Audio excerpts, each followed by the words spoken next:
அப்படிதான் இன்னைக்கு வந்து பாத்தீங்கன்னா இப்ப நீங்க ஹாலிவுட்ல எத்தனை படங்கள் வந்தாலும் ஜேம்ஸ் பாண்ட் சீரிஸ் ஒன்று ஓடும் எப்பவுமே. அது வந்து ஆளுங்க ஜேம்ஸ் பாண்ட் மாறிட்டே வருவார். ஒவ்வொரு ஜேம்ஸ் பாண்டும் வெவ்வேறு ஆர்டிஸ்ட் வருவாங்க ஒவ்வொரு காலகட்டத்தில்.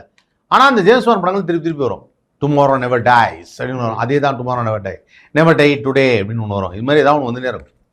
அந்த மாதிரி வந்து தமிழ் சினிமாவில் ஒன்று தேவைப்படுது, ஒரு படம் தேவைப்படுது, ஒரு கமர்ஷியல் படம் அப்படின்னு சொல்லுவாங்கல்ல, பாட்டு, டான்ஸு, மெசேஜ், பப்ளிக் மெசேஜ், அந்த மாதிரி ஒரு படம் தேவைப்படுது. அந்த மாதிரி படங்களை இனிமேல் விஜய் படம் நினைக்க மாட்டார். அஜித் கார் ரேஸ் போயிட்டார். எனக்கு தெரிஞ்சு அதை வந்து நிறைவேற்றுறதுக்கு, அந்த இடத்த நிரப்புறதுக்கு வந்து நான் ரொம்ப சீரியஸாகவே சொல்கிறேன். நான் ஃபஸ்ட்டு அவரை காமெடியாக தான் நினச்சேன். நிஜமாங்க.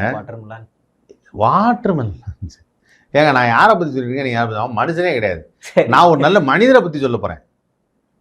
அவர் ஒரு வியாபாரி. அவர் ஒரு வியாபாரிங்க. அவரு படம் எடுக்கிறதுங்கிறது அவருக்கு ஒரு பேஷனாக வந்து படத்தில் நடிக்க ஆரம்பித்தார். ஃபர்ஸ்ட் அட்வர்டைஸ்மெண்ட்ல வந்தார், அப்புறம் படம் எடுக்க ஆரம்பித்தார்.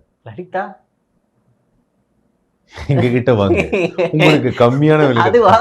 அவரு படம் நடிக்கலையே, அவர் வெறும் ஆட்ல மட்டும் தான் வந்தாரு. இவர் வந்து ஆடு வந்தார், இவர் ஆடும் வந்தாரு, படத்துலயும் நடிச்சார்.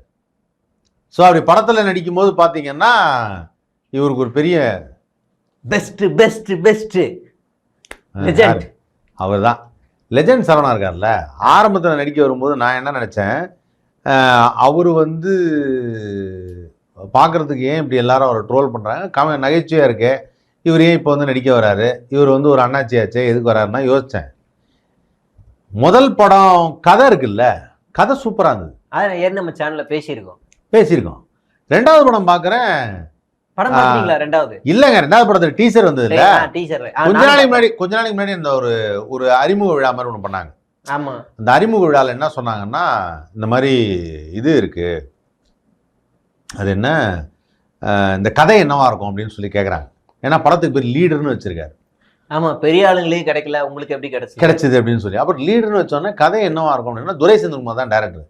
ஸோ கதை என்னவா இருக்கும் அப்படின்னு கேட்டப்ப அவர் சொன்னார், அப்படியே ஜனநாயகம் மாதிரி இருக்கும் அப்படின்ட்டார். ஒரு வார்த்தை ஏதோ ஒன்று சொல்லிட்டார். ஸோ எல்லாரும் அப்படியே விட்டாங்க. சரி, ஓகே, இவர் ஏதோ சொல்கிறாரு, இவர் பப்ளிசிட்டி சொல்கிறாருன்னு நினச்சிருந்தாங்க. டீசரை பார்க்குறேன், கிட்டத்தட்ட அப்படிதான் இருக்கு. கிட்டத்தட்ட இல்லை, ஆக்சுவலாக வந்து எச்சினோத் ஒன்று சொன்னாப்புல, நான் வந்து நீங்கள் நினைக்கிற மாதிரி இது பகவந்த் கேசரியோட ரீமேக்லாம் இல்லை, அதுலேருந்து ஒரு லைனை தான் எடுத்து பண்ணியிருக்கோம்.